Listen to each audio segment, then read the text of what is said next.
খুলে দেয় রামলালকে খাওয়ার জন্য। রামলাল ঝাড়গ্রাম থেকে পশ্চিম মেদিনীপুর অব্দি যাতায়াত করে, তাকে কিছু বলে না, কিন্তু আচমকাই হুলা পার্টিদের কিন্তু টাকা দিয়ে আনতে হয়। অনেকে বলছে যে সাধারণ মানুষরা ভাড়া করে এনেছে, সাধারণ মানুষরা ভাড়া করে আনেননি, ভাড়া করে এনেছে কিন্তু বন দপ্তর, কারণ টাকা দেওয়ার ক্ষমতা নেই সাধারণ মানুষদের। নাহলে তো অন্য গ্রামে যখন হতো তখন হুলা পার্টি বেরোতো, হাতিদের মারতো। বনমন্ত্রী এলাকায় এটা কি করে হলো, বন দপ্তর কি করে অ্যালাউ করলো, এবং সেই ডিএফও কি করে এখনো পদে আছে যে ডিএফও এটাকে সাইন করলো, এই হুলা পার্টিকে ডাকার ব্যাপারটাকে সাইন করলো। এবং নারীদের ক্ষেত্রে এটা আমি বলতে পারি যে এই সময়টা না ঘুরে দাঁড়ানোর, কারণ এই যে আমাদের মিছিলগুলো হচ্ছে তাতেও লোকজন মদ্যপ অবস্থায় সে কিছু পুরুষ অশ্লীলতা করেছে, বহু মহিলারা ফেসবুকে লিখেছেন সেটা নিয়ে। আশ্চর্য এটাই, যেখানে আমরা সোসাইটি হিসেবে কোথাও ফেল করে গেছি, যেখানে প্রতিবাদ মিছিল হচ্ছে নারী নির্যাতনের, সেই প্রতিবাদ মিছিলে আবার নারী নির্যাতন হচ্ছে।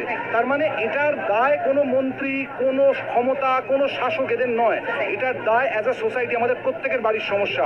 একটা মেয়ের ব্রাশ স্ট্র্যাপ দেখা গেলে তাকে খারাপভাবে দাগিয়ে দেওয়া, সেক্সুয়াল ট্যাবু, এইটা হচ্ছে মূল সমস্যা। আসল সমস্যা কিন্তু আমাদের বাড়ির ভেতর, আমাদের প্রত্যেকের বাড়ির ভেতর। আমাদের মারা যখন কেউ একটু ছোটোখাটো পোশাক পরেন, যখন বলে যে মেয়েটা নিশ্চয়ই ক্যারেক্টারলেস, তাই ছোটোখাটো পোশাক পরেছে, সমস্যাটা সেখানে। সমস্যাটা কোনো ক্ষমতাশালী চেয়ারের না, এখন চেয়ারের মানুষগুলো পাল্টাবে, আমরা পাল্টাচ্ছি না।